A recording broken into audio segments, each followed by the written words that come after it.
Hello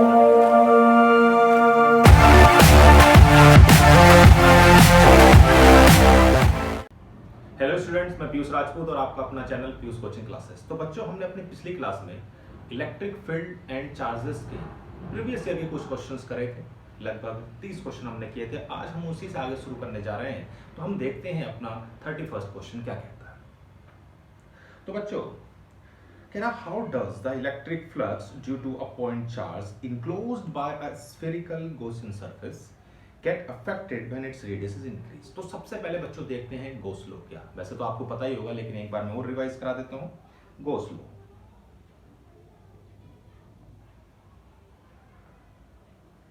तो बच्चों Gauss law बोलता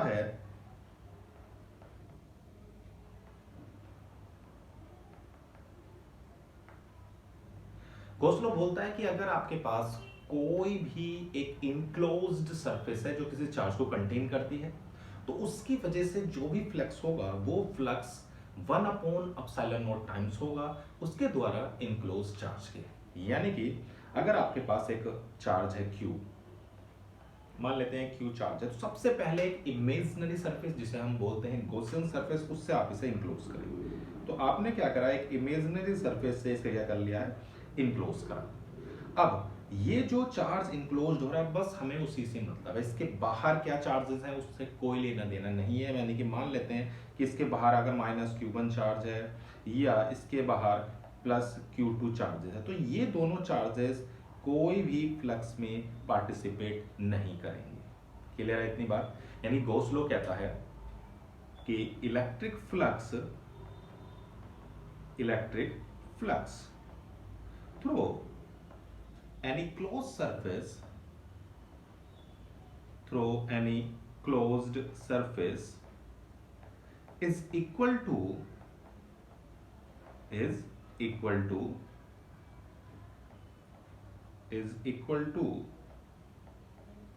1/ε0 times the total charge enclosed that surface। ठीक है, कोई दिक्कत तो नहीं। यानी कि ये कहता है कि जो भी इलेक्ट्रिक फ्लक्स किसी क्लोज सरफेस से है वो 1/ε0 टाइम्स है टोटल इनक्लोज चार्ज के। यानी कि हमारे पास फ्लक्स आ गया 1/ε0 times the total enclose charge. ये हमारा इलेक्ट्रिक फ्लक्स है। जो इलेक्ट्रिक फ्लक्स है, अगर आप देखोगे तो ये सिर्फ डिपेंड कर रहा है किस पर, इनक्लोज चार्ज पर। ये डिपेंड नहीं कर रहा है कि उसकी सरफेस की रेडियस कितनी है। अगर आप सरफेस को बढ़ा दो, यानी कि आप क्या कर रहे हैं बच्चों, सरफेस को इंक्रीज कर रहे हैं। यानी कि मैंने एक चार्ज लिया हुआ है Q, इसको एक सरफेस से इनक्लोज किया है जिसकी रेडियस R है। जिसकी रेडियस बच्चों क्या है, R। अगर आप इसके लिए फ्लक्स लिखते हो तो फ्लक्स क्या लिखोगे, तो बच्चों फ्लक्स हो जाएगा सिंपल Q इनक्लोज्ड अपॉन ε0, यानी कि Q/ε0। हाँ या ना? अब मैं क्या करता हूँ, इसकी सरफेस की जो रेडियस है उसको बड़ा कर देता हूँ। ठीक है, अब इसकी रेडियस को बड़ा कर दिया, ये इसकी अब रेडियस होगी। ठीक है, मान लेते हैं ये रेडियस पहले वाली रेडियस के डबल है। अब बताइए फ्लक्स कितना होगा। तो जो फ्लक्स होगा, अगर आप देखो तो एरिया पर कहीं भी डिपेंडेंसी नहीं है। यानी कि वो सिर्फ किस पे डिपेंड कर रहा है, flux dependency only in close charge. जो गॉसियन सरफेस है कितना चार्ज इनक्लोज कर रही है, सिर्फ इस पे डिपेंड कर रहा है। यानी कि जो पहले फ्लक्स था और जो अब फ्लक्स है वो सेम होगा। यानी कि फ्लक्स में कोई भी चेंज नहीं होगा अगर आप उसकी रेडियस को बड़ा करते हो। तो हमारा क्वेश्चन देखो यही था कि how does the electric flux due to a point charge enclosed by a spherical Gaussian surface get affected when its radius is increased। यानी कि आप उसकी रेडियस को बड़ा करते हो तो क्या फ्लक्स में चेंजेस हो रहे हैं, तो कोई चेंज नहीं हो रही। तो फ्लक्स है वो सिर्फ डिपेंड कर रहा है किस पर, कि जितना चार्ज इनक्लोज किया है। क्लियर है? चलो बच्चों देखते हैं 32 क्वेश्चन क्या कहता है। कह रहा what is the electric flux through a cube of side 1 centimetre which enclose an electric dipole. आपके पास एक डाइपोल है। डाइपोल आपको पता ही है कि आपके पास दो इक्वल और अपोजिट चार्ज होंगे, एक माइनस क्यू है तो दूसरा प्लस क्यू है। ठीक है भाई, ये किसके अंदर है? क्यूब के अंदर है। ठीक है भाई, तो एक क्यूब बना लेते हैं। तो ये एक क्यूब के अंदर इनक्लोज्ड हो गया।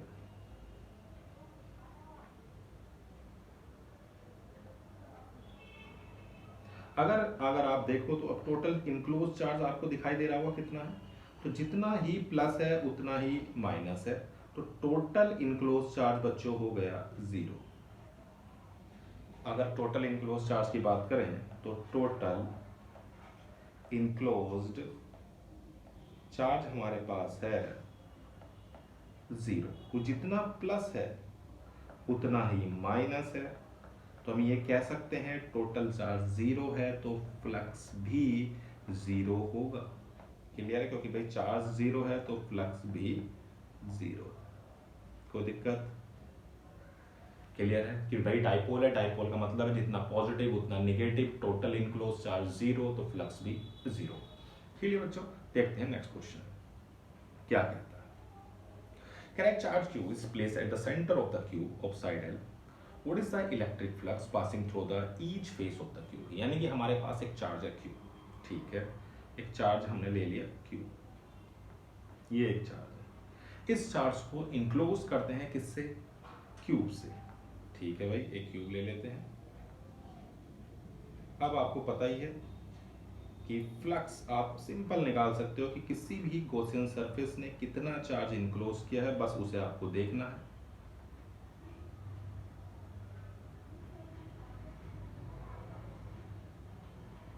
ठीक है बच्चों, कितना फ्लक्स हो गया? तो फ्लक्स हमारे पास हो गया Q upon epsilon not. Dimension आपको दी हुई है, वैसे इसकी कोई जरूरत आपको डायमेंशन की पड़ेगी नहीं। ठीक है, तो हमारे पास फ्लक्स हो गया Q अपॉन एप्सिलॉन नॉट। अब ये कह रहा है what is the electric flux passing through each face. कितने सरफेस हैं? तो अगर हम सरफेस की बात करें तो नंबर ऑफ जो सरफेस हैं, तो नंबर ऑफ सरफेस आपके पास है कितनी? Number of surface of cube हमारे पास है 6।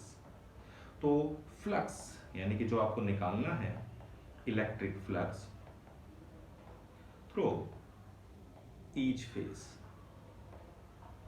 किसी भी एक फेस से, या आपको जो, तो आपके पास हो जाएगा 1/6 ऑफ टोटल फ्लक्स, यानी कि Q अपॉन 6 एप्सिलॉन। यानी कि जो भी आपके पास फ्लक्स है उस फ्लक्स का 1/6 पार्ट एक सरफेस से होगा, क्योंकि भाई हमारे पास 6 सरफेस है, तो एक सरफेस से कितना हो गया बच्चों? Simple 1/6 Q upon epsilon nought. ठीक है, अब देखते हैं नेक्स्ट क्वेश्चन क्या कहता है।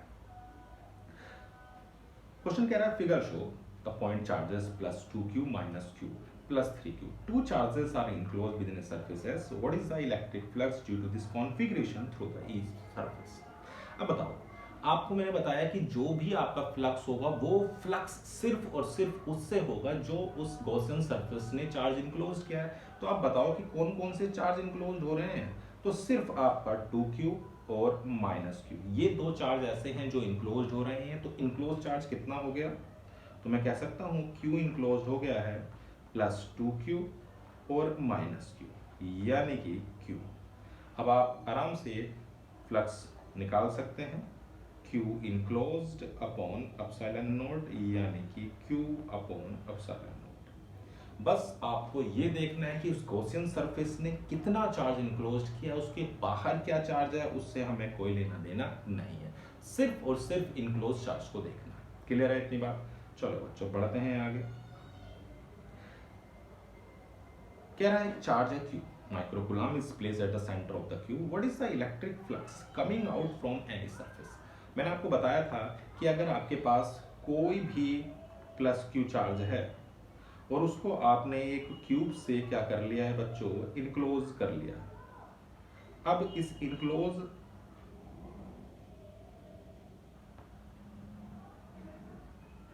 से कितना फ्लक्स होगा पहले वो देख लेते हैं। जो हमारे पास फ्लक्स है वो फ्लक्स कितना होगा? Q upon epsilon naught. कितना होगा? Q upon epsilon naught. ये हमारा फ्लक्स हो गया Q अपॉन एप्सिलॉन नॉट। ये फ्लक्स तो इस पूरे से है। अब एक सरफेस से कितना होगा, मैंने आपको बताया था नंबर ऑफ सरफेस हमारे पास है, यानी कि हम निकाल सकते हैं कि electric flux through each surface. तो हमारे पास जो फ्लक्स हो जाएगा वो हो जाएगा 1/6, कितना हो जाएगा 1/6 एप्सिलॉन नॉट, यानी कि टोटल फ्लक्स का 1/6 पार्ट हमारा क्या होगा, इलेक्ट्रिक फ्लक्स होगा। क्लियर है इतनी बात? चलो बच्चों देखते हैं अब नेक्स्ट क्वेश्चन। कह रहा है कि so that the electric field at the surface of A charge conductor is given by where sigma is the charge density and n cap is a unit vector normal to the surface in outward direction। ठीक है, तो सबसे पहले हमने क्या करा, एक conductor ले लिया, चार्ज कंडक्टर। ये क्या है, एक चार्ज कंडक्टर है जिसकी सरफेस चार्ज डेंसिटी, इसकी सरफेस चार्ज डेंसिटी जो है वो सिग्मा है। कितनी है, सिग्मा। ठीक है, तो हमने सबसे पहले क्या करना पड़ेगा, एक छोटा सा गॉसियन सरफेस लेना पड़ेगा। ठीक है, मैंने ले लिया गॉसियन सरफेस, यहाँ पर एक सिलिंड्रिकल गॉसियन सरफेस लिया। ये एक सिलिंड्रिकल गॉसियन सरफेस है। ठीक, इसका जो एरियल वेक्टर होगा बच्चों वो होगा ये आपका एरियल वेक्टर हो गया, इसको नाम देते हैं ds। ठीक है, आपको पता है कि हमेशा जो एरियल वेक्टर होता है उसकी डायरेक्शंस हमेशा आउटवर्ड और सरफेस के नॉर्मल होती है। और जो ये अंदर वाला पोर्शन है, आपको पता है कि कोई भी कंडक्टर अपने अंदर कोई चार्ज कंटेन नहीं कर रहा, सारा का सारा चार्ज बाहर होता है, तो इसलिए इसके अंदर जो चार्ज होगा वो जीरो होगा। तो हमें जो भी इलेक्ट्रिक फील्ड लेना है बच्चों, वो सिर्फ इस वाली सरफेस यानी कि जो बाहर वाला पोर्शन है इसकी वजह से लेना है। ठीक है, तो इसमें मैं अगर गॉस लॉ लगाता हूँ तो हमारे पास क्या होता था, phi is equal to E dot d s is equal to Q upon epsilon nought. ठीक है, तो हमारे पास जिस डायरेक्शन में इलेक्ट्रिक फील्ड है उसी डायरेक्शन में एरियल वेक्टर है, उन दोनों के बीच का एंगल है 0। तो हम लिख सकते हैं E into delta s is equal to sigma delta s upon epsilon. तो डेल्टा एस से डेल्टा एस कैंसिल, तो इलेक्ट्रिक फील्ड आ जाएगा सिग्मा अपॉन एप्सिलॉन। क्लियर है इतनी बात? तो ये आपका इलेक्ट्रिक फील्ड होगा। तो करा क्या, हमारे पास एक चार्ज कंडक्टर था, हमने एक इलेक्ट्रिकल चार्ज सरफेस पर एक गॉसियन सरफेस लिया, उस गॉसियन सरफेस को हमने सिलिंड्रिकल फॉर्म में लिया। तो पता है हमें कंडक्टर के अंदर कोई चार्ज होता नहीं है, तो जो भी चार्ज होगा वो हमारा सिर्फ बाहर होगा। तो सिर्फ इस पोर्शन से आपको इलेक्ट्रिक फील्ड मिलेगा, अंदर वाले से कोई भी इलेक्ट्रिक फील्ड नहीं मिलेगा। क्लियर है इतनी बात? चलो बच्चों देखते हैं नेक्स्ट क्वेश्चन क्या कहता है। कह रहा है होलो cylindrical box of length 1 meter and area of cross section 25 centimeter square is placed in a three-dimensional coordinate system as shown in figure. Electric flux in a region E आपके पास है 50x I cap where E is in Newton per coulomb and x in meter. Net flux through the cylinder and charge enclosed by the cylinder हमें निकालना है। Okay, देखो बच्चों सबसे पहले इन क्वेश्चन में आपको ये दिमाग में रखना है कि इलेक्ट्रिक फील्ड डायरेक्शंस किधर है। तो आप देखोगे तो इलेक्ट्रिक फील्ड की डायरेक्शंस जो आपको नजर आ रही है, आपके पास ये इलेक्ट्रिक फील्ड है, तो इलेक्ट्रिक फील्ड की डायरेक्शंस आपकी किधर है, एक्स डायरेक्शन में। ये आपका इलेक्ट्रिक फील्ड है। तो सिर्फ आपको दो सरफेस ही ऐसी हैं, एक तो ये वाली सरफेस और दूसरी ये वाली सरफेस। ये दोनों सरफेस ही बच्चों आपको क्या देंगी, फ्लक्स देंगी, बाकी नहीं देंगी। क्यों नहीं देंगी? क्योंकि वो इसके परपेंडिकुलर है, ये भी परपेंडिकुलर होगा और ये जो इसकी रेडियल सरफेस है वो इसके परपेंडिकुलर है। सिर्फ आपको ये दो सरफेस और दूसरी ये सरफेस, ये दो सरफेस ऐसी है जो आपको फ्लक्स प्रोवाइड करेंगी। सबसे पहले इनका एरियल वेक्टर देखते हैं। ठीक है, तो इसका एरियल वेक्टर तो इधर होगा, इसका नाम दे देते हैं S1, और दूसरे का बच्चों एरियल वेक्टर इधर होगा, जबकि इलेक्ट्रिक फील्ड हमारा किधर है, एक्स डायरेक्शन में। तो जो पहली सरफेस है उसमें एरियल वेक्टर और इलेक्ट्रिक फील्ड एक दूसरे के अपोजिट है, तो इस वाले केस में जो थीटा आपको लेना है बच्चों 180 होगा। तो अगर मैं फ्लक्स निकालता हूं तो फ्लक्स का फॉर्मूला आपको पता है, E S1 cos 180 ये हो जाएगा। इलेक्ट्रिक फील्ड आपको दिया हुआ 50x, तो आपके पास जो x है वो 1 मीटर है, ये आपका इलेक्ट्रिक फील्ड हो गया। एरिया आपके पास बच्चों कितना दिया हुआ है, तो एरिया आपके पास है 25 सेंटीमीटर स्क्वायर। तो पहले इसे आप चेंज कर लीजिए मीटर में, तो एरिया आपके पास हो जाएगा 25 इंटू 10⁻⁻⁴ मीटर स्क्वायर। ठीक है बच्चों, रख देते हैं वैल्यू। तो 25 इंटू 10⁻⁻⁴, और कोस 180 हो गया -1। अगर इसको सिंप्लीफाई करते हैं तो फ्लक्स हमारे पास आ जाएगा 25 इंटू 50 1250, यानी कि माइनस का 0.125 न्यूटन मीटर स्क्वायर पर कूलम। क्लियर है इतनी बात। सेकंड, इसका जो सरफेस है उस पर ध्यान से देखो। तो बच्चों सेकंड सरफेस में जो एंगल है वो हमारा कितना है, 0 डिग्री। लेकिन लेंथ पर भी ध्यान देना, ये जो लेंथ इतनी दी हुई है बच्चों वो है 1 मीटर। तो टोटल लेंथ कितनी होगी अब 2, तो हमारे पास आ जाएगा 50 इंटू 2 इंटू 25 इंटू 10⁻⁻⁴, और कोस 0 की वैल्यू हो गई 1। तो ये पूरा सोल्व करके आता है 0.5, ये हो जाएगा तुम्हारा 20 यानी कि 2। तो बच्चों ये आपका हो गया 250 न्यूटन मीटर स्क्वायर पर कूलम। टोटल फ्लक्स अगर निकालें तो दोनों को ऐड कर देना, तो 0.250 माइनस 0.125, तो ये आ गया 0.125 न्यूटन मीटर स्क्वायर पर कूलम। क्लियर है इतनी बात। फ्लक्स आपके पास आ गया 0.125। अब आपका सेकंड पार्ट कहता है charge enclosed by the cylinder. जो आपके पास चार्ज है वो आपको निकालना है, तो गॉसियन सरफेस से, ठीक है भाई, बाय गॉस लॉ। तो गॉस लॉ आपको पता ही है क्या कहता है, तो गॉस लॉ आपका बोलता था कि E dot ds is equal to Q enclosed upon epsilon not. तो फ्लक्स हमने निकाल लिया है 0.125, चार्ज हमें निकालना है बच्चों, और एप्सिलॉन नॉट की वैल्यू है 8.85 इंटू 10⁻⁻12। तो यहाँ से चार्ज आ जाएगा 1.1 इंटू 10⁻⁻12 कूलम। क्लियर है। तो दोनों चीज निकल गई। हमने दोनों सरफेस पर, सबसे पहले हमने क्या देखा बच्चों कि जो सरफेस हमारे पास फर्स्ट है उसकी वजह से फ्लक्स निकाला। दोनों में एरियल वेक्टर देखो, एक में इलेक्ट्रिक फील्ड के अपोजिट है और एक में इलेक्ट्रिक फील्ड की डायरेक्शंस में। तो दोनों फ्लक्स निकाले, दोनों से नेट फ्लक्स निकाल दिया और फिर हमने चार्ज निकाले। क्लियर है इतनी बात। देखते हैं नेक्स्ट क्वेश्चन क्या कहता है। हमसे कह रहा है कि state Gauss law in electrostatics, ठीक है, वो आपको पता ही है, गॉस लॉ भी मैंने आपको लिखवाया। अगला कह रहा है cube with each side a is kept in electric field given by c x I cap, where C is a positive dimensional constant. Find out the net flux through the cube and net charge inside the cube. तो बच्चों आपको बिल्कुल ऐसे ही करना है, मैंने आपको बताया था।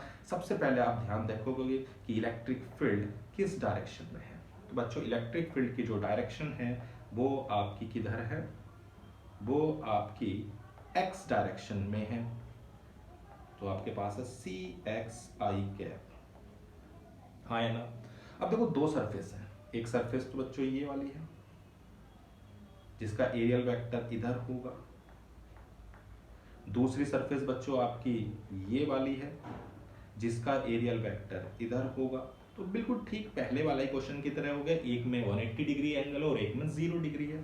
तो ठीक है भाई, सबसे पहली सरफेस की वजह से अगर मैं फ्लक्स को निकालता हूं तो बच्चों कितना आएगा, तो 5 सी एक्स की वैल्यू आपके पास है a, एरिया आपके पास कितना हो जाएगा बच्चों, a स्क्वायर कोस 180, तो ये आ जाएगा -k/c/a³।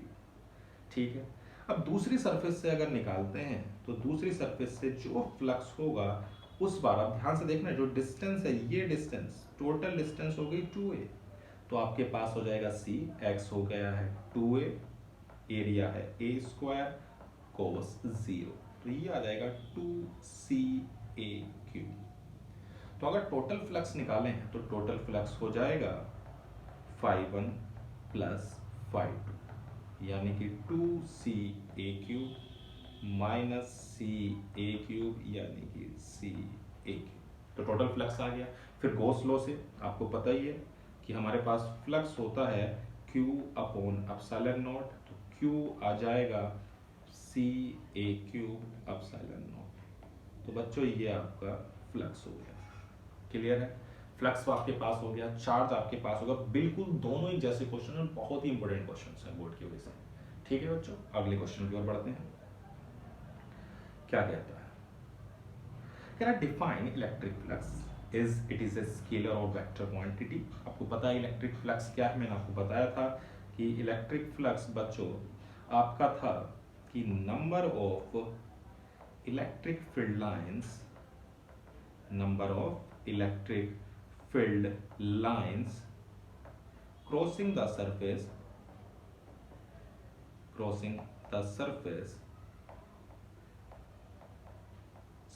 normally, यानी किसी भी सरफेस को जो normally number of electric field lines cross करती हैं वही हमारी आपको बताते हैं फ्लक्स। यानी कि फ्लक्स जो है वो आपका है E.ds। क्या होता है? E.ds।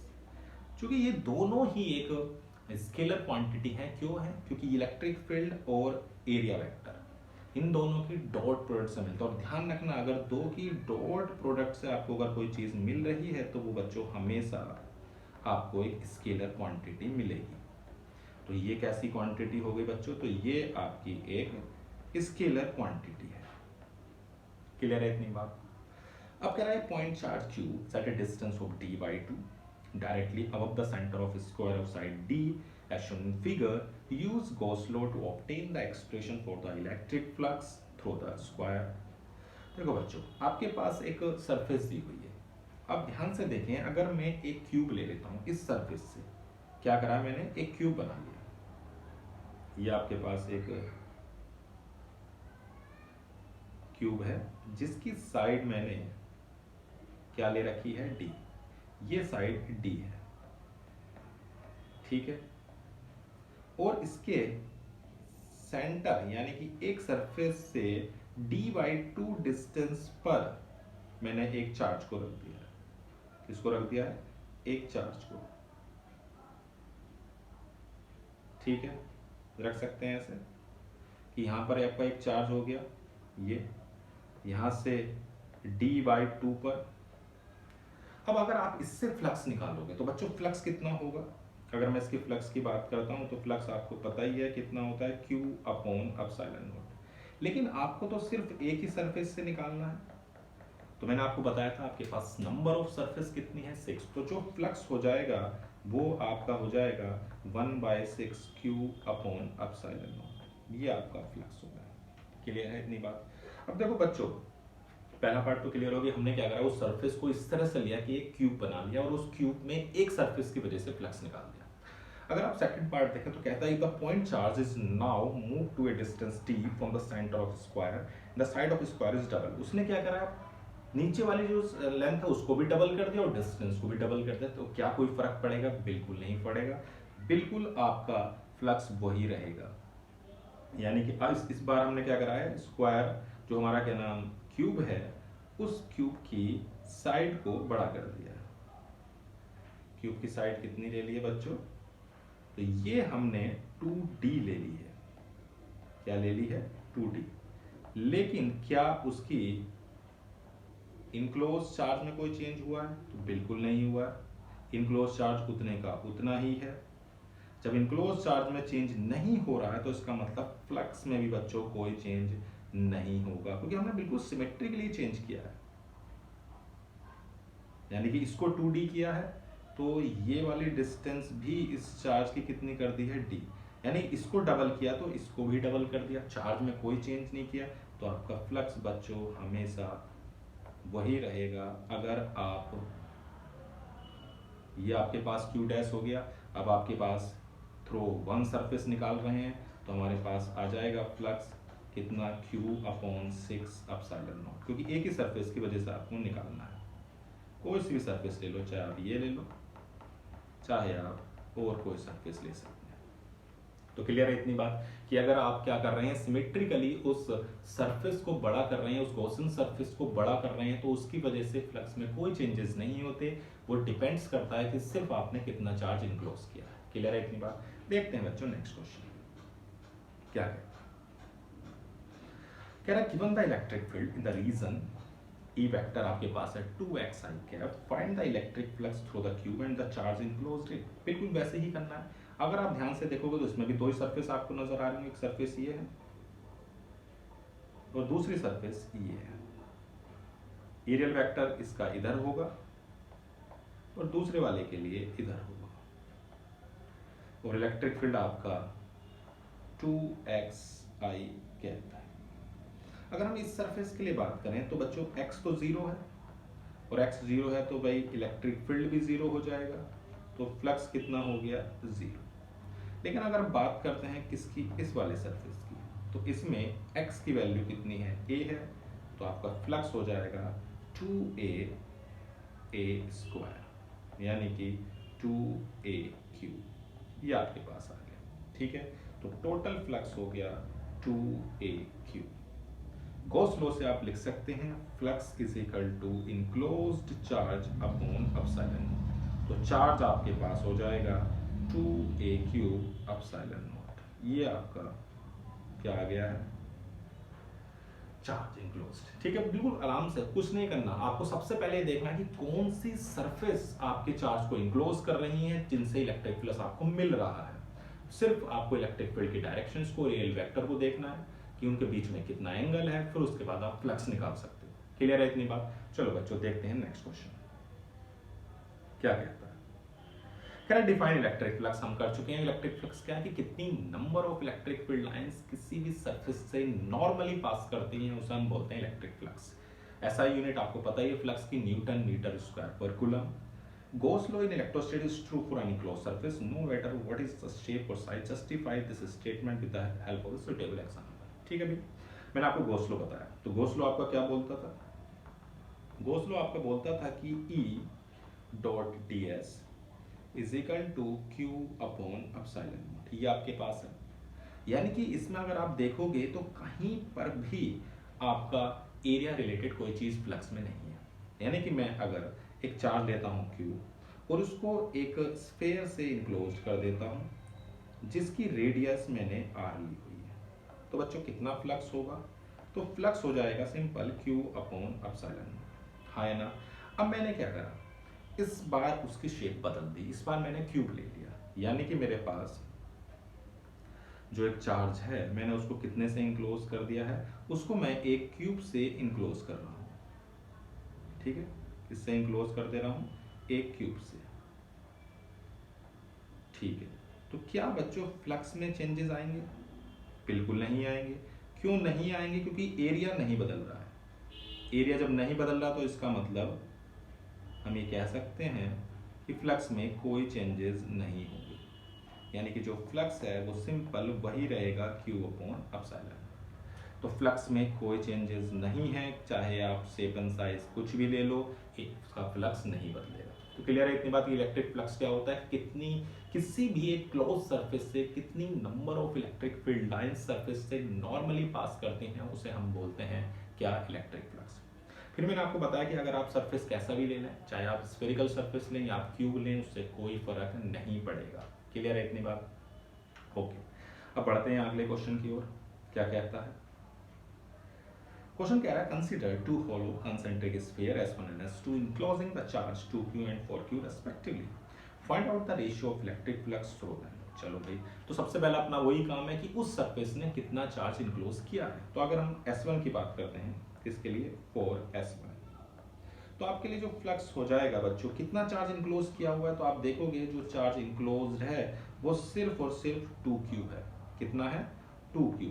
तो ठीक है भाई, तो 2Q अपॉन एप्सिलॉन नॉट। और अगर मैं बात करता हूं किसकी, S2 की, तो S2 में अगर आप देखोगे तो जो चार्ज इनक्लोज्ड है वो अब हमारे पास कौन सा है, वो आपके पास 2Q भी है और 4Q भी है। तो टोटल चार्ज हो जाएगा 6Q अपॉन एप्सिलॉन नॉट। इसका रेशियो निकाल देते हैं, तो ये हो जाएगा phi1 upon phi2 2q upon epsilon not 6q upon epsilon not. तो एप्सिलॉन नॉट से एप्सिलॉन नॉट, q से q और 2 से 6, तो आपके पास आ गया 1/3।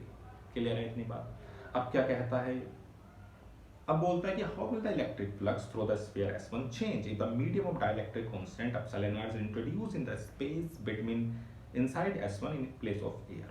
ओके, आपको सिर्फ एक दिमाग में चीज याद रखनी है कि जब कभी भी मीडियम बदलते हैं तो फ्लक्स उतने ही टाइम्स कम हो जाएगा। मतलब आपका जो फ्लक्स होगा वो ओरिजिनल फ्लक्स जो था डिवाइड बाय डाइलेक्ट्रिक कांस्टेंट, यानी कि 2q upon epsilon not epsilon r। ठीक है, तो आप क्या याद रखोगे कि जो भी फ्लक्स होगा उसे आप डिवाइड कर देना सिंपल डाइलेक्ट्रिक कांस्टेंट से, आपका फ्लक्स वही है। क्लियर है इतनी बात। तो फाई डैश कितना होगा, 5 upon epsilon r, epsilon r आपके पास डाइलेक्ट्रिक कांस्टेंट है। क्लियर है इतनी बात। चलो बच्चों आगे बढ़ते हैं, क्या कहता है हमारे पास 43 है, एक metallic spherical shell has a inner radius r1 and outer radius r2, a charge q is placed at the centre of the shell, what will be the surface charge density on the inner surface and outer surface। क्या है आपके पास, एक क्या नाम metallic spherical shell है जिसकी inner radius r1 है और आउटर रेडियस r2 है। चलो बच्चों पहले एक स्फेरिकल शेल बना लेते हैं, इसकी रेडियस r1 है और जो बाहर वाली है उसकी रेडियस हमने क्या ले ली, r2, इसकी रेडियस r2। कह रहा है metallic spherical shell has a inner radius r1 and outer radius r2, charge q is placed the centre of the shell. यहां पर एक चार्ज रख दिया गया है q। ठीक है, तो ये जो q चार्ज होगा बच्चों, तो इस पर कैसा चार्ज इंड्यूस करेगा, -q, और पूरा का पूरा चार्ज कहां पहुंच जाता है, बाहर। तो उसने पूछा है कि उसकी सरफेस चार्ज डेंसिटी, तो अगर मैं इनर की निकालता हूं, किसकी, इनर के लिए, तो इनर सरफेस चार्ज डेंसिटी क्या होगी, तो इनर सरफेस चार्ज डेंसिटी आपकी हो जाएगी, आपको पता है चार्ज डेंसिटी क्या है, बिल्कुल आपको पता है, सिग्मा इज इक्वल टू होता है चार्ज अपॉन एरिया। तो सिग्मा 1 हो गई, चार्ज आपके पास है -q, एरिया आपके पास है 4πr1²। अगर हम आउटर सरफेस से लें, किसके, आउटर सरफेस, तो बच्चों आउटर सरफेस के लिए अगर आप देख रहे हो तो सिग्मा 2 हो जाएगा +q अपॉन 4πr2²। तो ये आपकी दोनों की क्या निकल गई है, सरफेस चार्ज डेंसिटी। क्लियर है इतनी बात। तो बस आपको दिमाग में क्या रखना है कि जब भी आपके पास कोई स्फेरिकल शेल है, यानी कि मेटेलिक या कंडक्टिंग स्फेरिकल शेल है, तो उसमें चार्ज हमेशा सरफेस पर बाहर चला जाता है।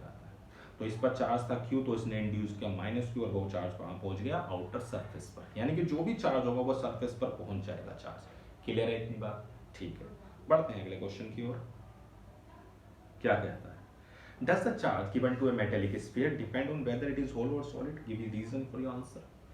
कि आपके पास एक मेटल स्फीयर है, क्या वो सॉलिड है या होलो है, इस पर डिपेंड करेगा, तो बिल्कुल नहीं। मैंने बताया आपको कि अगर कोई भी मेटेलिक यानी या कंडक्टिंग स्फीयर है, यानी कि चाहे वो होलो हो चाहे वो सॉलिड हो, उस पर चार्ज हमेशा कहाँ होगा, बाहर। जैसे मेरे पास अगर एक होलो स्फीयर है, कैसा है, होलो स्फीयर, होलो स्फीयर में यानी कि जो भी चार्ज होगा बच्चों वो कहाँ होना है, बाहर, यानी कि पूरा का पूरा चार्ज उसकी सरफेस पे चला जाता है।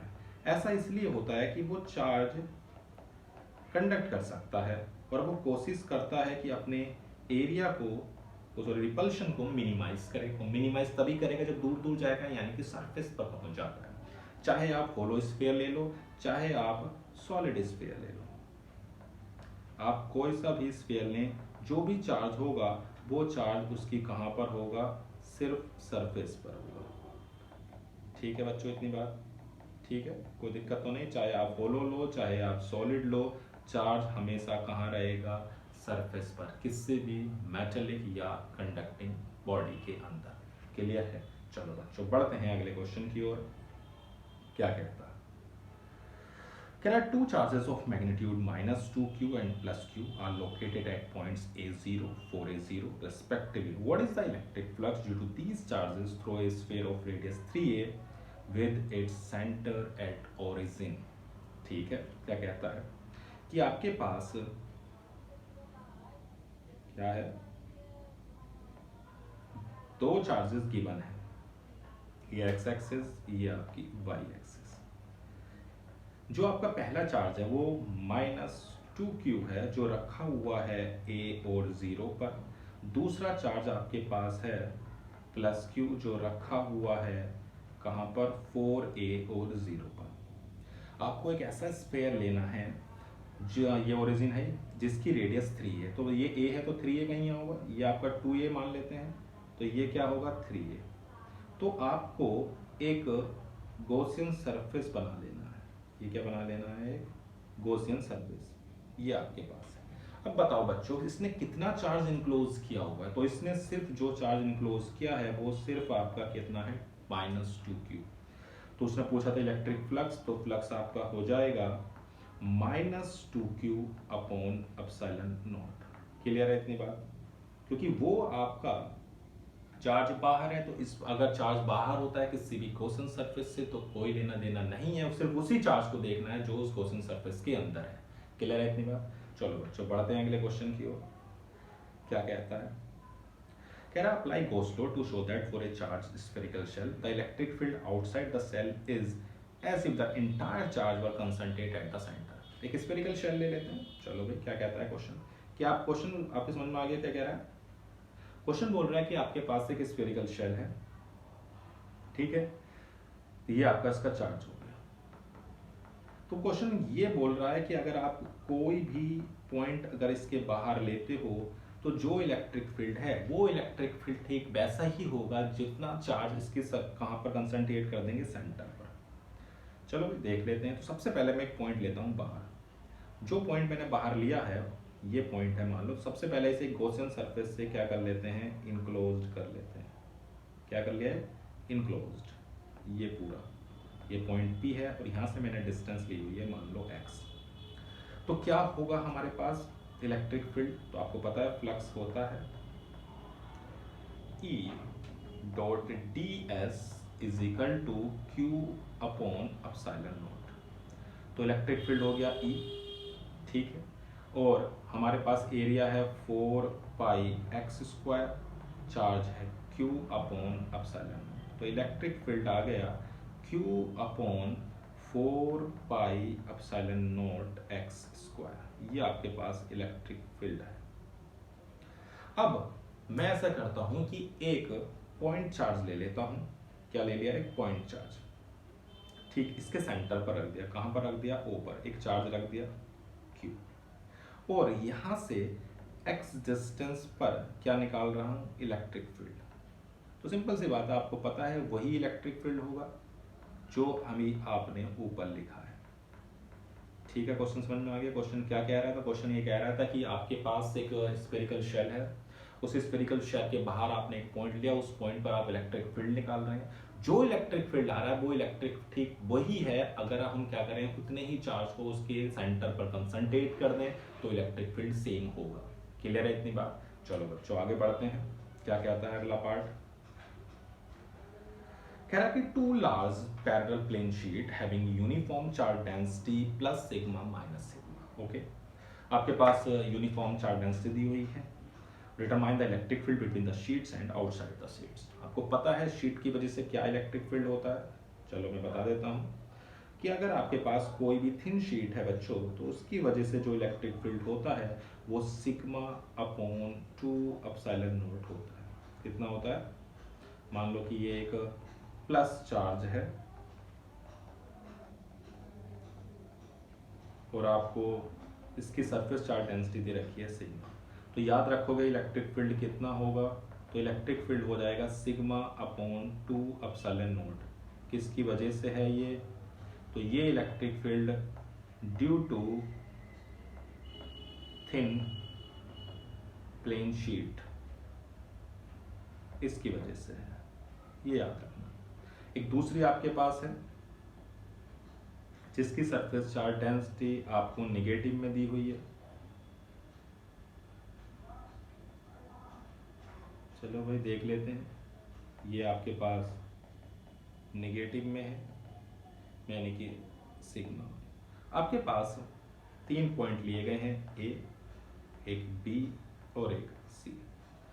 अब बताओ, इस प्लस की वजह से जो भी इलेक्ट्रिक फील्ड होगा वो बच्चों अवे होगा, यानी कि इसकी वजह से जो इलेक्ट्रिक फील्ड होगा वो इधर होगा। इसका नाम दे देते हैं E1, यानी कि सिग्मा अपॉन 2 एप्सिलॉन नॉट। जो ये निगेटिव वाला है इसकी वजह से इलेक्ट्रिक फील्ड टूवर्ड्स होता है, तो इधर होगा E2, और वो भी इतना ही होगा, सिग्मा अपॉन 2 एप्सिलॉन नॉट। तो क्या ये एक दूसरे को कैंसिल कर रहे हैं? हाँ जी बिल्कुल कर रहे हैं। तो हमारे पास इलेक्ट्रिक फील्ड हो गया इस पॉइंट पर 0। सी पर भी देखो बच्चों सेम कहानी, अगर निगेटिव की वजह से निकालोगे तो टूवर्ड्स हो जाएगा,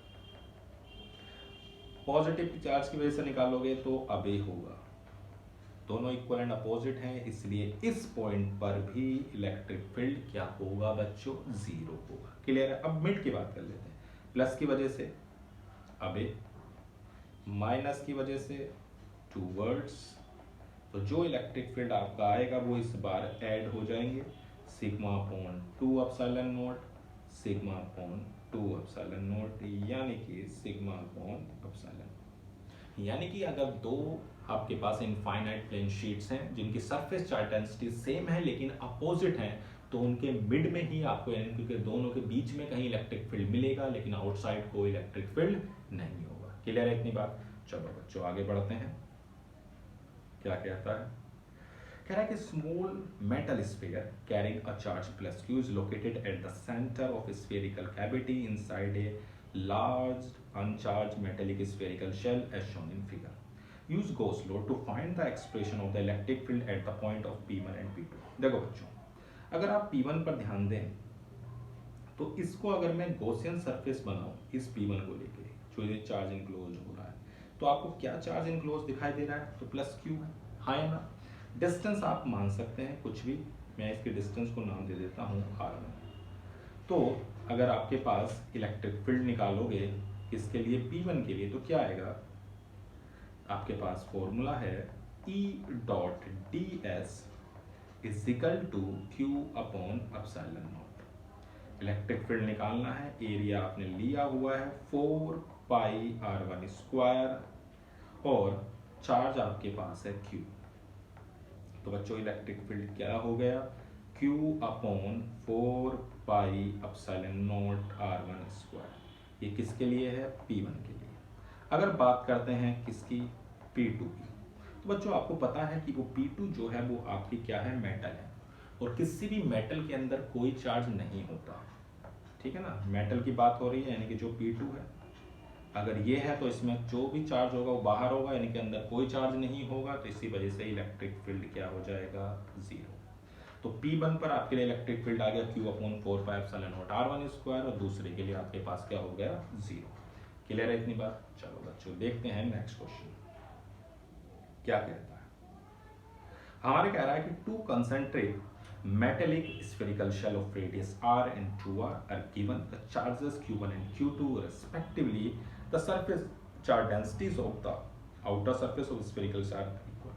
ठीक है भाई, सरफेस चार्ज डेंसिटी आपको सेम दी हुई है, चार्ज का रेशियो पूछा है। हमें पता है फॉर्मूला क्या होता है, तो सिग्मा हमारे पास है चार्ज अपॉन एरिया, ये हमारे पास है, ठीक है। अब आपको पता है कि चार्ज निकालना है, पहली सरफेस के लिए निकाल दे तो Q1 एरिया कितना होगा? 4 पाई R स्क्वायर। दूसरी सरफेस के लिए निकालते हैं Q2, तो ये हो जाएगा सिग्मा 4 पाई, रेडियस है 2R। अब उसने दोनों का रेशियो पूछा है, तो भाई सिंपल सी बात है, डिवाइड कर दो, तो आएगा सिग्मा 4 पाई R स्क्वायर, तो 2 का स्क्वायर हो जाएगा 4, तो ये भी जाएगा सिग्मा 4 पाई R स्क्वायर। तो क्या आ गया आपके पास रेशियो बच्चों? 1/4। तो Q1 और Q2 का जो रेशियो होगा वो 1:4 होगा। क्लियर है? सिंपल। फिर सरफेस चार्ज डेंसिटी क्या होती है? Charge per unit area. आपके पास एरिया एक बार लिखना है 4 पाई R स्क्वायर, एक बार 4 पाई 2R स्क्वायर, क्योंकि रेडियस उसकी डबल है। क्लियर है इतनी बात? चलो बच्चों आगे बढ़ते हैं। क्या कहता है? कह रहा है कि spherical conducting shell of inner radius r1 and outer radius r2. A charge q is placed at the center of the shell. What is the surface charge density on inner surface and outer surface? यानी कि हमारे पास एक spherical shell है. अब वो जो spherical shell है उसकी जो इनर रेडियस है वो आपको दे रखी है बच्चों कितनी, r1 और दूसरी दी हुई है r2. ठीक है. उसके जो अंदर चार्ज है उसने बोला spherical shell of inner radius इतना इतना and radius r2 has a charge q. इस पर चार्ज जो है वो q है and charge q is placed at the, यहाँ पर एक सेंटर पर एक चार्ज रखा हुआ है q. तो ये इस पर कैसा चार्ज इंड्यूस्ड करेगा, तो माइनस q करेगा. और कहाँ पहुंच जाता है ये चार्ज, बाहर सरफेस पर. मैंने आपको बताया था कि अगर सेंटर पर कोई चार्ज रखते हैं तो उसकी इनर सरफेस पर वो ठीक equal and opposite charge induce करता है और पूरा का पूरा चार्ज उसकी बाहर सरफेस पर पहुंच जाता है. क्लियर है. तो अगर मैं सरफेस चार्ज डेंसिटी की बात करता हूँ, उसने बोला ना inner and outer surface charge density, तो इनर की बात कर लेते हैं पहले. तो इनर सरफेस के लिए देखते हैं. तो हमारे पास सिग्मा 1 माइनस के क्यू अपॉन 4 पाई r1 स्क्वायर.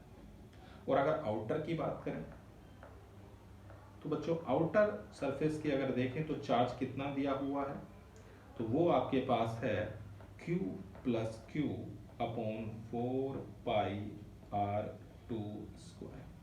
क्लियर है इतनी बात. अब कह रहा है write the expression of the electric field at a point x from the centre of the spherical shell. यानी कि अब क्या करना है, मैंने एक पॉइंट ले लिया यहाँ से x डिस्टेंस पर और एक गॉसियन सरफेस बना लिया. क्या बना ली, एक गॉसियन सरफेस यहाँ से x डिस्टेंस पर. तो गॉस लॉ आपका बोलता था E dot ds is equal to q upon epsilon not. तो electric field into area, charge enclosed है q plus q upon epsilon not. तो इलेक्ट्रिक फील्ड कितना आ गया, q plus q upon 4 pi epsilon naught x square. Clear है इतनी बात कि टोटल चार्ज जो इनक्लोज्ड है उसे देख लें आप और आपके पास गॉस लॉ है उसे लगाएं, बहुत आसानी से इलेक्ट्रिक फील्ड निकल जाएगा. क्लियर है इतनी बात. चलो बच्चों बढ़ते हैं अगले क्वेश्चन की ओर. क्या कहता है, कह रहा है two infinitely large plane thin parallel sheets having the surface charge density sigma 1 and sigma 2. Sigma 1 is greater than sigma 2 as shown in figure. Write the magnitude and direction of the net electric field in the region marked. यानी कि आपको जैसे पहले question था बस उसमें और इसमें क्या फर्क है, दोनों की चार्ज डेंसिटी डिफरेंट है. जबकि उसमें चार्ज डेंसिटी क्या थी, सेम थी. तो अब आपके पास सबसे पहले आप इस रीजन में लें कोई पॉइंट. तो इसकी वजह से जो इलेक्ट्रिक फील्ड होगा वो इधर होगा और कितना होगा बच्चों, E1 मान लेते हैं. इसकी वजह से भी इलेक्ट्रिक फील्ड इधर ही होगा और वो कितना होगा, E2. तो इस पॉइंट पर जो हमारे पास है कौन सा रीजन है, फर्स्ट रीजन की अगर मैं बात कर रहा हूं तो क्या हो जाएगा, electric field sigma 1 upon 2 epsilon not sigma 2 upon 2 epsilon not. यानी कि sigma 1 plus sigma 2 upon 2 epsilon nought. ठीक है. अब सेकंड रीजन में ले लेते हैं, इस वाले रीजन जो आपके पास सेकंड रीजन है. तो सेकंड रीजन के अंदर जो इलेक्ट्रिक फील्ड होगा, देखो बच्चों इस प्लस की इस वाले की वजह से तो अबे होता हमेशा प्लस की वजह से अबे, और इस वाले की वजह से इधर होगा. तो ये E2 और ये E1 एक दूसरे के अपोजिट है. अब आपको पता है कि E1 बड़ा है इसलिए हम उसमें से माइनस करेंगे. E1 क्यों बड़ा है, क्योंकि उसकी सरफेस चार्ज डेंसिटी बढ़ी हुई है. इसी वजह से हमें क्या करना है, उसमें से माइनस करना है. तो sigma 1 upon 2 epsilon not sigma 2 upon 2 epsilon not. तो आप आ जाएगा sigma 1 minus sigma 2 upon 2 epsilon not. Clear है इतनी बात. थर्ड पार्ट पर ध्यान दें. थर्ड रीजन बिल्कुल वैसा ही है जैसे फर्स्ट है. कैसा है, जैसा आपका फर्स्ट रीजन है. अब इसमें आप देखोगे तो इसकी वजह से जो इलेक्ट्रिक फील्ड होगा वो भी अबे होगा और इसकी वजह से भी. तो दोनों एक ही डायरेक्शंस में है. तो इलेक्ट्रिक फील्ड आपका हो जाएगा E1 प्लस E2.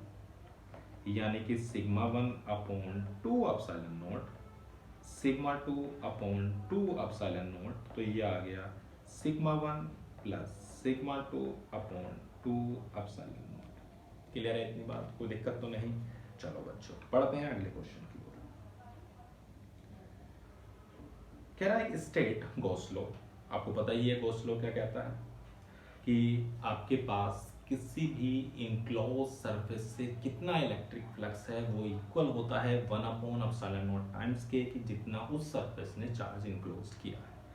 तो इसको तो मैं आसानी से आपको ये लिख कर दिखा सकता हूँ कि E dot d s is equal to q enclosed upon epsilon not. तो ये आपका गॉस लॉ। अब ये कह रहा है कि thin straight infinitely long conducting wire of linear charge density lambda is enclosed by a cylindrical surface of radius r and length l, its axis coinciding with the length of the wire. Obtain the expression for electric field indicating its direction at a point on the surface of cylinder। यानी कि आपके पास एक infinitely long wire है, उस पर मान लेते हैं सरफेस चार्ज को लीनियर चार्ज डेंसिटी क्या है, लैम्डा है। ये क्या है, लैम्डा है। तो इससे एक गॉसियन सरफेस जो लिया हुआ है वो सिलिंड्रिकल गॉसियन सरफेस है। कैसा है, एक सिलिंड्रिकल गॉसियन सरफेस लिया हुआ है जिसकी रेडियस बच्चों आर है। क्या सरफेस रेडियस है उसकी आर, और उसकी जो लेंथ है बच्चों वो एल है। अब इसकी वजह से जो इलेक्ट्रिक फील्ड होगा उसकी डायरेक्शन तो यही होगी, हाँ या ना।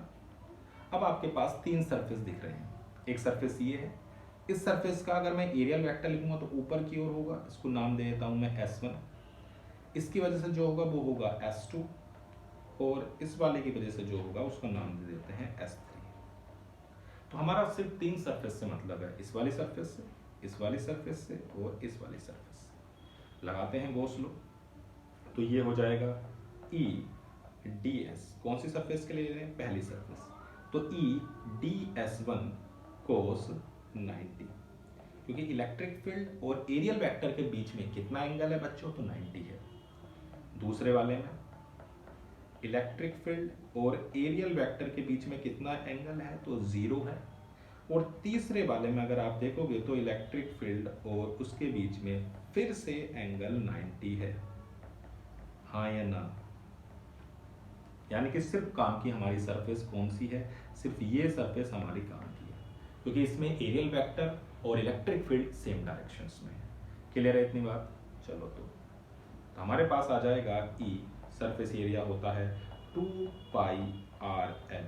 अब आते हैं चार्ज, आपने पढ़ा है लैम्डा होता है चार्ज पर यूनिट लेंथ, तो मैं Q की जगह लिख सकता हूँ लैम्डा एल अपॉन एप्सिलॉन, तो एल से एल कैंसिल, तो E आ जाएगा lambda upon 2 pi epsilon naught r. तो ये आपका क्या हो गया, इलेक्ट्रिक फील्ड। अगर आप देखोगे तो E इज इनवर्सली प्रोपोर्शनल है किसके, आर के, यानी कि जैसे जैसे आप डिस्टेंस को बढ़ाओगे वैसे वैसे उसका इलेक्ट्रिक फील्ड घटता चला जाएगा। क्लियर है इतनी बात। तो इलेक्ट्रिक फील्ड क्या होगा, डिक्रीज होगा डिस्टेंस बढ़ने के साथ साथ। तो हमसे क्या क्या पूछा गया था, हमसे एक्सप्रेशन पूछा गया था और इलेक्ट्रिक फील्ड हमने ग्राफ भी दे दिया। क्लियर है इतनी बात। ठीक है, हमने करा क्या कि सबसे पहले एक इनफाइनाइटली लॉन्ग वायर लिया हुआ है, उसको एक गॉसियन सरफेस से इनक्लोज किया, फिर उसके बाद तीन सरफेस हमने देखी, एक में सरफेस क्या है, नॉर्मल है, दूसरी 0 डिग्री पर, तीसरी फिर से नॉर्मल है। तो हमारे काम की सिर्फ और सिर्फ कितनी सरफेस हैं, एक। क्लियर है इतनी बात। चलो बच्चों बढ़ते हैं आगे। तो क्वेश्चन आपका है 53, क्या कहता है, कह रहा है using Gauss law obtain the expression for electric field due to a uniformly charge thin spherical shell of radius r at a point outside the shell. ठीक है, हमारे पास क्या है, एक स्फेरिकल शेल है। ठीक है, ये हमारे पास एक स्फेरिकल शेल हो गई जिसकी रेडियस कैसी है r, और इस पर जो चार्ज आपका बच्चों है वो है q। ठीक है। अब क्वेश्चन क्या कह रहा है कि आपको इलेक्ट्रिक फील्ड निकालना है, एक बार अंदर और एक बार बाहर। ठीक है भाई, निकाल देते हैं। तो अगर मैं बाहर इलेक्ट्रिक फील्ड किसी पॉइंट पर निकाल रहा हूँ तो सबसे पहले क्या काम करना पड़ता है, गॉसियन सरफेस से इनक्लोज करेंगे। ठीक है भाई, केस फर्स्ट ले लेते हैं। केस फर्स्ट आपके पास है कि r is greater than capital R. हमने क्या करा, एक गॉसियन सरफेस बनाई और उससे इनक्लोज कर दिया। इस डिस्टेंस को मैंने लिया हुआ है स्मॉल आर। गॉस लॉ आपके पास था, क्या कहता था कि E dot d s is equal to Q upon epsilon naught, यानी कि इलेक्ट्रिक फील्ड एरिया आपके पास है 4 पाई आर स्क्वायर, चार्ज आपके पास है क्यू अपॉन अपसाइलन नॉट। तो इलेक्ट्रिक फील्ड आ गया q upon 4 pi epsilon naught r square. तो ये आपका क्या है, इलेक्ट्रिक फील्ड। क्लियर है इतनी बात। सेकंड केस आपका जो है वो है कि जब आर छोटा है कैपिटल आर से। तो इस केस में अगर आप गॉसियन सरफेस लोगे तो ये देखो कि इसने कितना चार्ज इनक्लोज किया है। तो आप देखोगे इसने कोई चार्ज इनक्लोज नहीं किया है, क्यू इनक्लोज इसका 0 है, जिसकी वजह से इलेक्ट्रिक फील्ड भी 0 होगा। क्लियर है इतनी बात। तो अंदर कोई इलेक्ट्रिक फील्ड नहीं है, जो भी इलेक्ट्रिक फील्ड होगा बच्चों वो कहां पर होगा, सिर्फ और सिर्फ आउटसाइड होगा। अगर मैं चलो सरफेस पर भी निकाल लेता हूं, तो सरफेस पर अगर आप देखोगे तो कितना हो जाएगा, केस नंबर थर्ड ले लेते हैं। तो ये आ जाएगा आपके पास E is equal to Q upon 4 pi epsilon naught r square. Graph की अगर बात करें तो सेंटर से लेके सरफेस तक तो आपका जो भी इलेक्ट्रिक फील्ड होगा वो 0 होगा। भाई सेंटर पर क्या है, 0 है। कहां तक 0 है, जब तक आप सरफेस पर नहीं पहुंच रहे। तो ये क्या है, 0। कहां तक 0 है, जैसे ही आप सरफेस पर पहुंचे आपको इलेक्ट्रिक फील्ड मिलेगा Q upon 4 pi epsilon naught r square. उसके बाद जो इलेक्ट्रिक फील्ड होगा वो डिक्रीज कर रहा होगा। क्यों, क्योंकि इलेक्ट्रिक फील्ड इज इनवर्सली है किसके, आर स्क्वायर। तो यानी कि सेंटर से लेके सरफेस तक 0 है, सरफेस और सरफेस के आउटसाइड ही आपको क्या मिल रहा है, इलेक्ट्रिक फील्ड। क्लियर है इतनी बात। चलो बच्चों देखते हैं next. Can I use Gauss law to derive the expression of electric field due to its state uniformly charged infinite line density lambda? Draw a graph to show the variations of E with perpendicular distance from the line and find the work done. ठीक है बच्चों, मैंने आपको अभी infinitely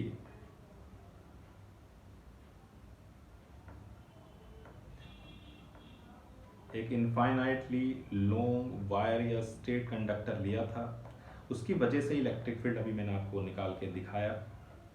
electric field आपका आया था E is equal to lambda upon 2 pi epsilon naught r, ये आया था।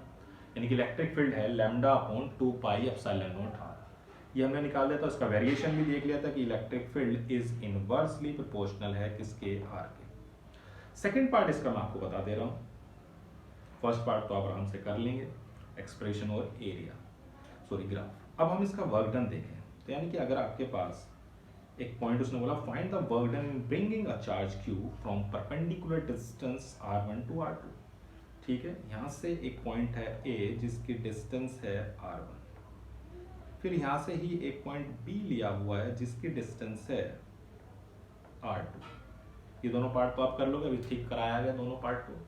तो हमें क्या करना है, वर्क डन निकालना है। इलेक्ट्रिक फील्ड इस डायरेक्शन में है, डिस्प्लेसमेंट भी इसी डायरेक्शन में हो रहा है।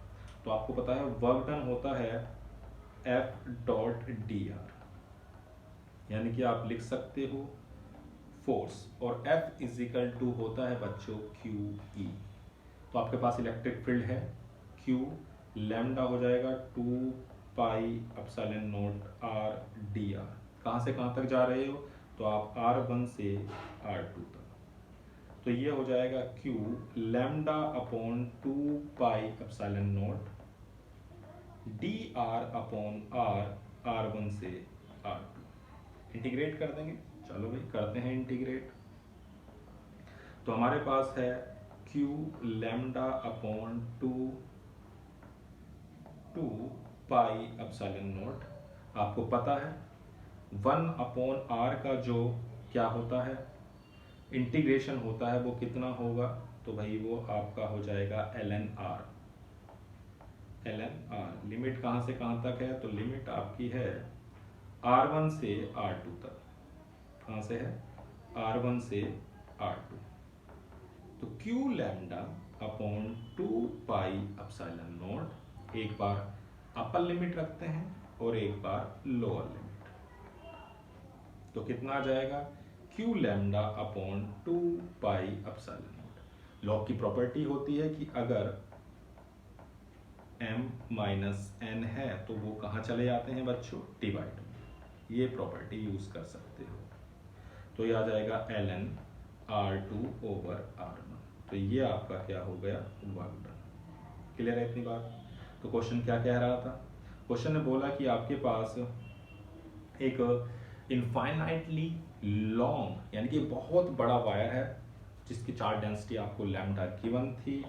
आपने इलेक्ट्रिक फील्ड उसका भी थोड़ी देर पहले आपने ड्राइव किया था सिंपल गॉस लॉ से, और उसका ग्राफ भी आपने वेरिएशंस देखा था इलेक्ट्रिक फील्ड। वर्क डन आपको निकालना था। वर्क डन आपका होता है simple force into displacement. Force हमने निकाला है फिजिकल टू क्यूई से और इंटीग्रेट कर दिया r1 से r2 तक। क्लियर है इतनी बात। चलो बच्चों बढ़ते हैं अगले क्वेश्चन की ओर। क्या कहता है क्वेश्चन, बोल रहा है कि use Gauss theorem to find the electric field due to a uniformly charge infinitely large plane thin sheet with surface charge density sigma. ठीक है भाई, हमारे पास एक सरफेस दी हुई है जिसकी चार्ज डेंसिटी कितनी है बच्चों, तो सिग्मा है। ठीक है, मैंने इसको एक प्लस पॉजिटिव चार्ज ले लिया और इसकी सरफेस चार्ज डेंसिटी कितनी ले ली है, सिग्मा। इसको एक गॉसियन सरफेस से सबसे पहले एक इनक्लोज करेंगे। ठीक है भाई, गॉसियन सरफेस ले लेते हैं। एक सिलेंड्रिकल गॉसियन सरफेस ले लिया। ये क्या है, सिलेंड्रिकल गॉसियन सरफेस है। इसका जो एरियल वेक्टर होगा वो इधर होगा और इसका भी एरियल वेक्टर इधर ही होगा, हाँ या ना।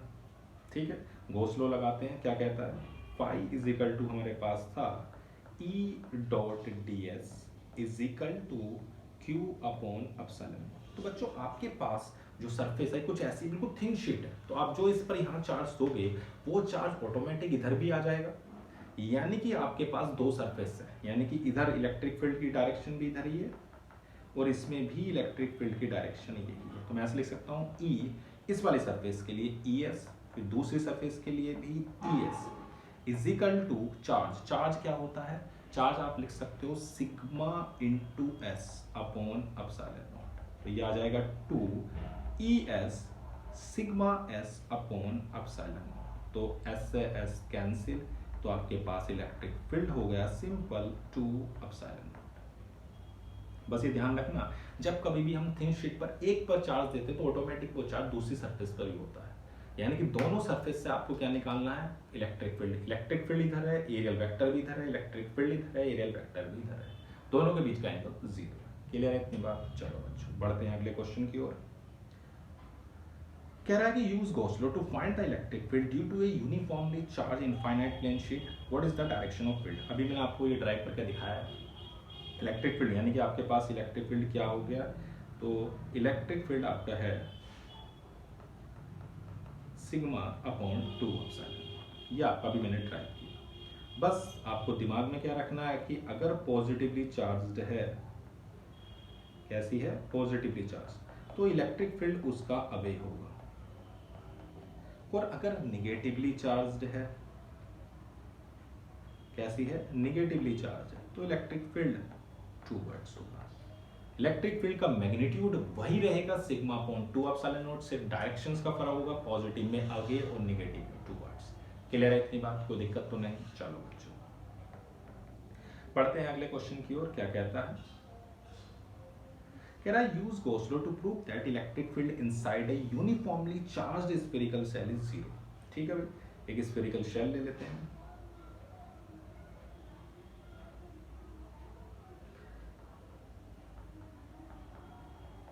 ये आपके पास एक स्फेरिकल शेल है। अब बोला इनसाइड, अब अगर मैं इनसाइड एक गॉसियन सरफेस लेता हूं, क्या ले लिया, इनसाइड गॉसियन सरफेस,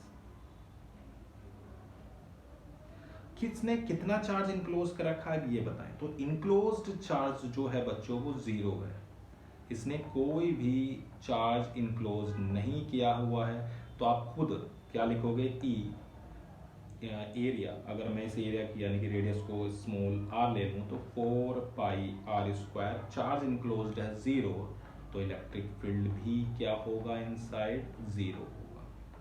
तो हम ये कह सकते हैं किसी भी स्फेरिकल शेल के अंदर कोई इलेक्ट्रिक फील्ड नहीं होता क्योंकि उसका चार्ज 0 होता है। क्लियर है इतनी बात, इसने कोई चार्ज इनक्लोज नहीं किया जिसकी वजह से इलेक्ट्रिक फील्ड क्या है, 0 है। क्लियर, चलो बच्चों देखते हैं नेक्स्ट क्वेश्चन। कह रहा है कि small conducting sphere of radius r carrying a charge plus q is surrounded by a large conducting shell of radius capital R on which a charge plus q is placed. यानी कि हमारे पास एक sphere है, ठीक है भाई, ये आपका हो गया स्फीयर, जिस पर कितना चार्ज है, इसकी रेडियस है स्मॉल आर और चार्ज है प्लस क्यू। इसके बाहर एक स्फेरिकल शेल बना दी गई है। अब इसकी जो रेडियस आपको दी हुई है वो कैपिटल आर है और जो चार्ज दिया हुआ है वो क्यू है, ठीक है। Between the sphere and shell, सबसे पहले हमसे पूछा गया हुआ है कि इलेक्ट्रिक फील्ड, ठीक है भाई, किन दोनों के बीच में, इसमें, यानी कि जो x है वो स्मॉल आर से तो बड़ा है लेकिन कैपिटल आर से छोटा है। तो मैंने क्या करा, यहां से x डिस्टेंस पे जाके, कितने डिस्टेंस पे जाके, x डिस्टेंस पे जाके, x डिस्टेंस पे जाके एक पॉइंट ले लिया, ठीक है भाई। चलो भाई मान लेते हैं इन दोनों के बीच में एक गॉसियन सरफेस ले लेते हैं, ये यहां से x डिस्टेंस पे ये ले लिया। अब जो आपके पास चार्ज इनक्लोज्ड है वो कितना है वो ध्यान दें। तो अगर मैं देखूं तो हमारे पास इलेक्ट्रिक फील्ड एरिया हो गया 4 पाई एक्स स्क्वायर और जो चार्ज इनक्लोज्ड है वो है Q अपॉन एप्सिलॉन नॉट। तो आपके पास आ जाएगा E is equal to Q upon 4 pi epsilon naught x square. ये कहाँ पर है, इन दोनों के बीच में, क्योंकि सिर्फ और सिर्फ हमने Q चार्ज इनक्लोज किया हुआ है इस गॉसियन सरफेस से। लेकिन अगर मैं आउटसाइड ले लेता हूँ तो बच्चों आउटसाइड में अगर आप ध्यान से देखोगे तो कितना चार्ज इनक्लोज्ड हो जाएगा। तो आउटसाइड अगर आप देखोगे तो आपका टोटल चार्ज आ गया। इस केस में जब x बड़ा है कैपिटल R से तो इलेक्ट्रिक फील्ड इनटू एरिया और टोटल चार्ज आपका कितना हो रहा है, बाहर आपके पास दिया हुआ था Q, अंदर दिया हुआ था स्मॉल q, तो इलेक्ट्रिक फील्ड हो गया Q plus Q upon 4 pi epsilon naught x square. Clear है इतनी बात। बस आपको ये देखना है कि उस गॉसियन सरफेस ने कितना चार्ज इनक्लोज किया है। जब हमने इन दोनों के बीच में लिया तो Q चार्ज था, जब हमने पूरा बाहर लिया तो चार्ज कितना है, Q plus capital Q। Clear है इतनी बात। चलो बच्चों देखते हैं नेक्स्ट क्वेश्चन क्या कहता है। कह रहा है using Gauss law deduce the expression of electric field due to a uniformly charge spherical conducting shell of radius r at a point outside, inside और ग्राफिक फ्लो। बिल्कुल ठीक, अभी ऐसा ही क्वेश्चन हमने किया। चलो भाई देख लेते हैं क्या कहता है कि आपके पास एक स्फेरिकल शेल है, ठीक है बच्चों, ये भी स्फेरिकल शेल जिसकी रेडियस कैपिटल R है, ठीक है, और इस पर जो चार्ज है वो हम ले लेते हैं Q। चलो अब मैं इसको 3 केसेस में डिवाइड कर रहा हूं। पहला केस कि अगर हमारे पास जो भी गॉसियन सरफेस है उसे हम बाहर लें, मतलब इस बार पॉइंट को कहां लेना है, बाहर, ऐसे केस ले लेते हैं। सबसे पहला केस है आउटसाइड, यानी कि जो R है वो कैपिटल R से बड़ा, यानी कि मैंने गॉसियन सरफेस कैसे ली है, बाहरी है, जो पूरे के पूरे चार्ज को क्या कर लेगी, इनक्लोज्ड। ये आपकी गॉसियन सरफेस होगी स्मॉल r। क्लियर है इतनी बात। यानी कि अब हमारे पास E dot d s is equal to Q upon epsilon naught, कितना एरिया है बच्चों, 4 पाई आर स्क्वायर। चार्ज आपका पूरा का पूरा इनक्लोज्ड हो रहा है तो क्यू अपॉन एप्सिलॉन, तो इलेक्ट्रिक फील्ड आ गया q upon 4 pi epsilon naught r square. Clear है इतनी बात, कोई दिक्कत तो नहीं। अब केस सेकंड लेते हैं। तो केस सेकंड में क्या है, मैं इनसाइड ले रहा हूं, किसमें, इनसाइड। अगर मैं अंदर लेता हूं तो आप बताएं अंदर कितना इलेक्ट्रिक फील्ड होगा, 0। क्यों, क्योंकि चार्ज क्या है, कुछ है ही नहीं। जब चार्ज ही नहीं है तो इलेक्ट्रिक फील्ड क्या होगा, 0 होगा। चलो भाई केस सेकंड हमारा आ गया। केस सेकंड में जब r कैपिटल R से छोटी है तो इलेक्ट्रिक फील्ड 0 है। क्यों 0 है, क्योंकि कोई भी चार्ज इनक्लोज नहीं है। थर्ड केस क्या कहता है, अगर दोनों बराबर है यानी कि स्मॉल r कैपिटल R के बराबर है तो इलेक्ट्रिक फील्ड होगा q upon 4 pi epsilon not capital R square. Graph की बात कर लेते हैं। अगर एक एक्सिस पर आप डिस्टेंस को दिखाएं और दूसरी एक्सिस पर आप किसको दिखा रहे हैं, इलेक्ट्रिक फील्ड को, तो सेंटर से लेके सरफेस तक बच्चों इलेक्ट्रिक फील्ड 0 होगा।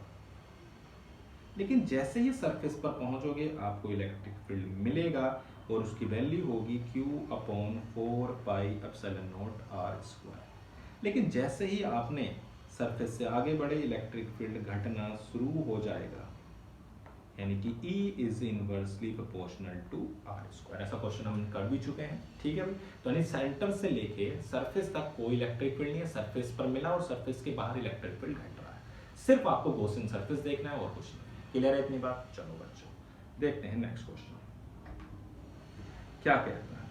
कह रहा है using Gauss law derive an expression for electric field at a point and outside and inside a uniform charge thin spherical shell, draw a graph showing electric field as a function of distance. बिल्कुल ठीक यही है कि आपके पास क्या दी हुई है, एक स्फेरिकल शेल है और इस स्फेरिकल शेल पर आपका जो चार्ज है वो कितना है, Q है, और उसकी रेडियस आप ले लो कैपिटल R। आपको सिंपल 3 केसेस लेने हैं। एक बार केस लेना है आउटसाइड, यानी कि जब R बड़ी है कैपिटल R से, तो उस केस में आपका पूरा का पूरा चार्ज इनक्लोज्ड होगा, ठीक है। तो इलेक्ट्रिक फील्ड आपका आ जाएगा Q upon 4 pi epsilon not R square. Case second की बात करें, जब स्मॉल r कैपिटल R के बराबर है तो आपका इलेक्ट्रिक फील्ड होगा Q upon 4 pi epsilon not R square. लेकिन जैसे ही आप अंदर आओगे आपको कोई इलेक्ट्रिक फील्ड नहीं मिलेगा क्योंकि इनक्लोज्ड चार्ज 0 है, इनसाइड कोई इलेक्ट्रिक फील्ड नहीं। क्लियर है इतनी बात। तो बच्चों ये हमने आज के क्वेश्चन देखे, यानी कि हमारा जो फर्स्ट चैप्टर है इलेक्ट्रिक फील्ड्स एंड चार्जेस है उसमें हमने लास्ट ईयर के और इम्पोर्टेंट क्वेश्चंस को देख लिया है और आपको उम्मीद है कि समझ में भी आ गया होगा। तो आज की क्लास में सिर्फ बच्चों इतना ही। Thank you.